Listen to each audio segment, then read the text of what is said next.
Hello, welcome everybody again to New York Talk. This is the Scout Report. We look ahead to Saturday's Yorkshire Derby against Huddersfield Town, and we've got Kosi joining us. How are you doing, mate? Good, mate. Hyped up for the Ben Wiles Derby as trying to sell the tickets up here. So, no, looking forward to it, mate. I don't know about you, but international football, I think we're recording this as Scotland play England. I've got zero interest in it, man. I don't know about you, mate. Just international football just does not do it for me, mate. I'd rather go watch non-league. Yeah. I'll bother when it's a major tournament, Euros next year. I'll be interested then. But these international breaks, they're not for me. I'll be honest.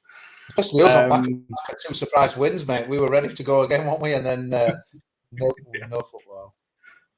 Get at worst time possible. Let's go back to sort of your summer and how it went down, because obviously you had the new ownership that sort of started end of last season, but seemed to drag on and on and on. Just sort of give us a rundown of how it happened and where you sort of sit now in terms of how you feel about the new ownership as well. Yeah, it's been a strange one, to be honest with you. So we've known for a long time that Dean Oil, chairman, had kind of sold the club, and it was unsure to kind of who, to be honest with you, and that as well. And then all of a sudden, he came out and sort of sold to Kevin Nagel, who's like an American businessman, who owns a club in America, but not in the MLS, in the second division town, Sacramento Republic. So yeah, the problem was the takeover dragged on all summer. We kind of knew it was going to be in, but the later it went on, and you know what it's like now with the checks and everything with the EFL. Not that they're up to much good, other than looking at some of the recent owners that have been ratified. But yeah, we got him in, and then the problem is, I think he came in. It happened so late that it affected the summer transfer business massively as well, and even into the window that obviously shut, just the other week as well. So a bit of an underwhelming transfer window for us. But again, I think that's why Neil Warnock kept on it. It all becomes a bit clear, really. I think we just needed an experienced head. Obviously, probably a legend in Rotherham parts as obviously well, Huddersfield. And I think it was vital that when you look back on it now that he kind of stayed on. But again, I did the other show with you the other week, Matt, and there's a bit of a ding-dong between Nagel. He's very vocal on his Twitter. He's got a different style to most of the owners that I know. And said a few things after we were walloped by Norwich, which obviously you bet no problem at all. So, but yeah, and then Warnock snapped back at him in the press conference the week after, so it was kind of like, oh my days. And we badly needed the result at West Brom when we got it. But yeah, interesting character Kevin Nagel's kind of come in, and because it's a bit of a strange one, really. When we did a few kind of similar things to this with like Sacramento fans, they're like, Huddersfield, who are they? Like, obviously, as you would do. And and they were saying to us, wow, he showed no interest at all in getting involved with a UK club. So really random kind of appointment, or really kind of random, ownership takeover, really. And everyone just like trying to find bits of information. He came over into the country and quickly made himself a bit of a cult hero by going in a local takeaway, which you might know, called Marston's. It's kind of a chicken place just as you come up kind of towards the ground, about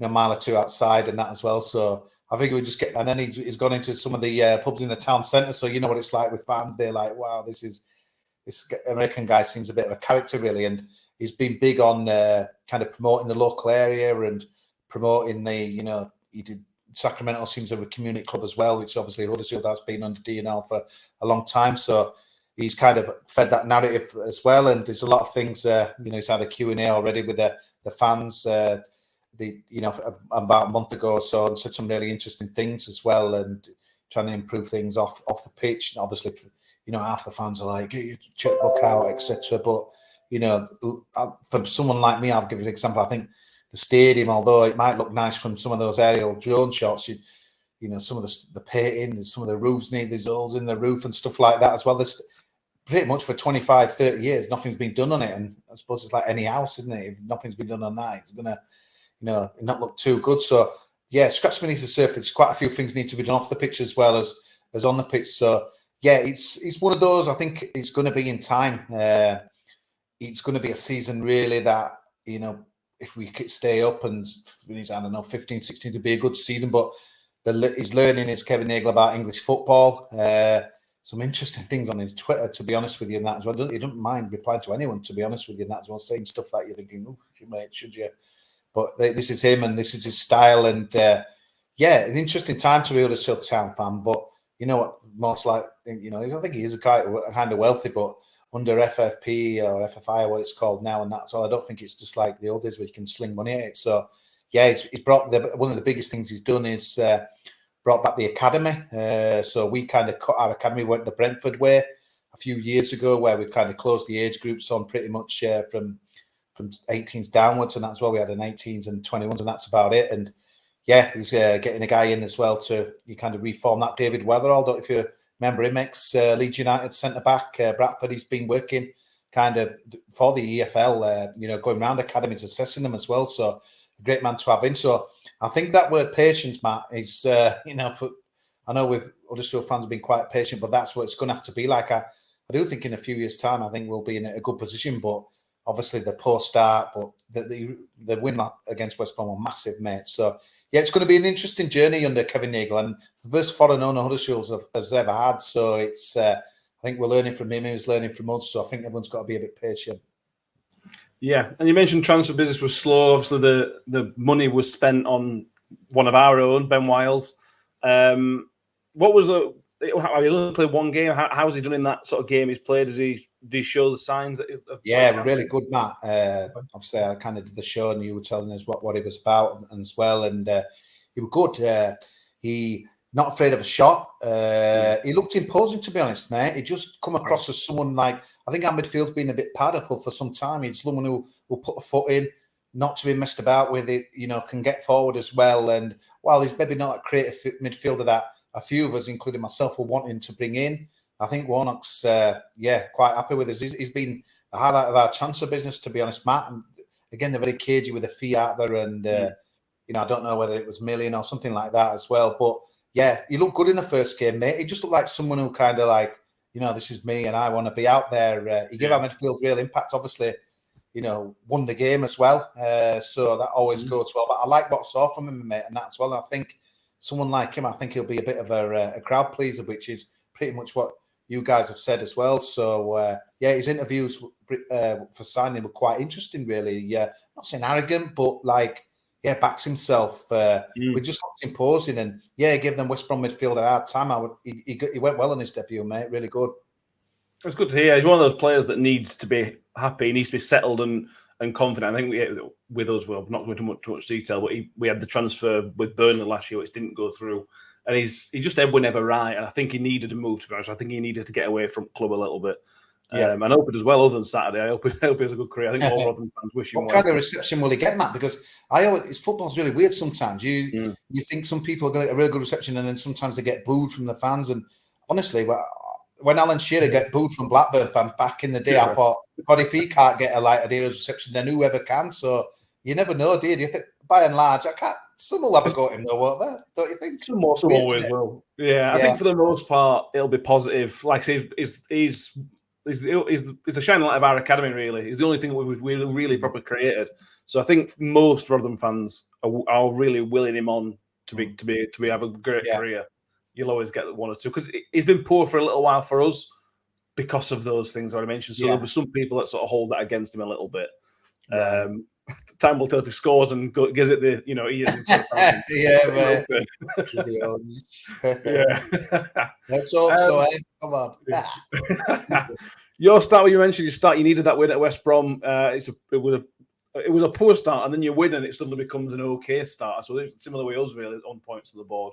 Has it been a poor start up to the West Brom game? Results-wise, Matt, yeah, definitely. But performance-wise, no. I'd argue against it. Apart from the Norwich game where they steamrolled us, really, they looked a class apart. We looked, slow. A lot of the goals we've conceded from this season, we've got a solid, I'd say back three or back four sometimes as well. But it's pretty slow. We've got kind of Tom Lees to come back into it as well. Mikel Ellick, Matty Pearson, not exactly blessed with pace. And quite a lot of the goals have been where we've been pushing forward, and the other teams have countered and ripped us apart, kind of speed-wise. It's been a bit scary sometimes. It's been like I was on 3-on-2s and stuff, and teams have punished us as well. And the West Brom was a great win, but just before that, there was a massive save from Lee Nichols, kind of 86th minute, and all of a sudden that goes in. But I'd argue against, that I know that it's all about results, but we played really well. It just we've just given bad goals away, some real kind of schoolboy errors, as Warnock calls them as well. So, yeah, I must admit, I think everyone feared the worst once West Brom equalised again. It was our corner when they kind of equalised out of nothing, really, even though they had all the position. Didn't really. Warnock did a good job on Corberan with the tactics-wise. But again, just when you've not won a game and you've lost a few, you're thinking, here we go again. But no, but showed a lot of character. And, great win. Probably like for you, I think we were wishing there was a game kind of the week after, really, as well, just to kind of back it up. But obviously, we're home gamers. So home form's been poor. We've lost every game, although we've had tough. If you include the cup game against. Yeah, we lost to Leicester and obviously Norwich. So I think expectations for the first time this season will be high for 3 points. But again, I think it'd be a good game for you because you'll be buzzing. You're off back of a great win as well. And I think it's we think again, are they going about this mini league and this, that, and the other? Don't they in the championship? But I do, I do think it's a big game for us because you need to try and win some home games, get your own form right. But you'll come and have a go. You won't come and sit back. So it'll be a good game on Saturday. Yeah, I'm going to say, there's pressure on us to be aggressive away from him. Away from his horrendous under Matt Taylor. I think it's 2 wins since he took over last year. So there's a pressure on us to come out and have a go. Will that suit Huddersfield if we come and have a go, or is that? Yeah, definitely, mate. I don't think his team was designed to. Yeah, that's the only thing because I'm thinking it could be a good game, but I think we maybe got 2 teams who's like kind of someone take the initiative really in that as well. Yeah. I remember when you came last season, we were appalling. I think we won a game for the ages, and you arrived and we beat you. I think Christmas time, and you were awful. We were so lucky that you came and kind of gifted the points, but obviously gave us a bloody nose at the New York on the Sky game. Fair and square, but you beat us easily. We looked, you kind of bullied us, I thought, that day as well. So, it will be interesting. You know what? I know Warnock's teams get a little bit sticky. Kind of doing me head in some of the West Brom commentary was like, because when we do attack, Matt, he encourages a lot of players to come forward. We do have wing backs, so we kind of push forward. Corners, we get a lot of people in the box. He pushes a lot of people forward. Like I said, a lot of our goals we've conceded is, we're overcommitting as well. I'm not saying it's like Guardiola, sexy attacking football, but I would argue that it's not exactly, the Warnock long ball oof and. The other centre backs will, they're not really designed Pearson Ellick for, passing out as well. So it will go quite a bit long. But I'd argue that I think it's just a stereotype of Neil Warnock, really, mate. But it'll be interesting to see who takes initiative. But I'd be hoping, we could get the kind of Wiles on the ball. And we've got an interesting guy who scored the goal at West Brom. Again, we've been very lacking in the transfer market. So the guy who's coming is incredibly named Delano Bergsorg, and he scored. He looks a real handful. I think he could be a bit of a crowd favourite in Matt. Dutch player. He's kind of been a bit of a journeyman really as well, but he's he played out wide. He can play kind of in a forward role. I think Sorba Thomas is going to be fit as well, so we should have a few options. So no, it's it's like anything, isn't it, mate? If I'm doing this after West Brom had like turned it around 2-1, it's like, pressure on. But all of a sudden you're thinking, Rotherham are coming, Stoke they're doing all right, but you're not scared of them, are you, at home? And all of a sudden it's, we could kind of, the season could be lifted up, but then you could beat us and what have you. So it's going to be an interesting game on Saturday, but I think most Town fans will turn up, probably will. Sounds a bit bad against kind of, but everyone's going to thinking Rotherham at home, it should be a win, but it's. I think after the West Brom game, I think people will be like, let's see what we've got. So, I think expectations will be high. And I'd like to think the team are thinking, come on, let's get back to back wins. So, get the season going. Absolutely. Let's finish on your prediction then. So on that. So what do you reckon? What's your score prediction for Saturday? On that other show, I predicted you to lose to Norwich and us to lose to West Brom. So you're probably asking wrong man. Although the week before, I swept the board with a prediction. You did. Down to business. I think we're going to get us first home win, Matt. I think it'll be a tight game. I think we're winning it by the odd goal by 3, but it's obviously I won't be a Saturday. I'm in Barcelona, but I'll be watching on, and I've got to be honest, when I turn my phone off at 5 o'clock or whatever, 6 o'clock Spanish time, if we've not won the game, I'll be disappointed really. So it's it's 2 home games now coming up, a big chance for us. And I think Wiles is kind of a adrenaline, get the ball, watch him get sent off now after 20 minutes, going in 2 foot or something like that. But Bergsorg. Yeah, it should be interesting. Thomas back, and obviously Danny Ward played against Hughes, but took a lot of stick this season from Huddersfield Town fans. It'd be nice. He's a big favourite, Warnock's favourite, so I'm sure he'll be leading the line on Saturday. So yeah, I'm going to go 2-1. Well, for whatever this is worth, Matt, 2-1 Huddersfield. Brill. Thank you very much. If anybody wants to check out any Huddersfield stuff, it's just remind everybody the name of the pod. I'll put the links in the description as well. Just remind everybody the name of your podcast and where you can. The podcast is called Annie Takes That Chance. It's on Twitter as takes that chance. We couldn't get an hand in there, which is frustrating as well. But yeah, we do our pod on a normally on Sunday night kind of debrief as well, and we've been lucky to have quite a few kind of ex-players that we've interviewed and stuff on the way. So yeah, Twitter, and it's at Takes That Chance. Top stuff. So thank you everybody who has listened. Please subscribe on YouTube and give it a thumbs up if you haven't already. And we will see you next time. Up the Millers.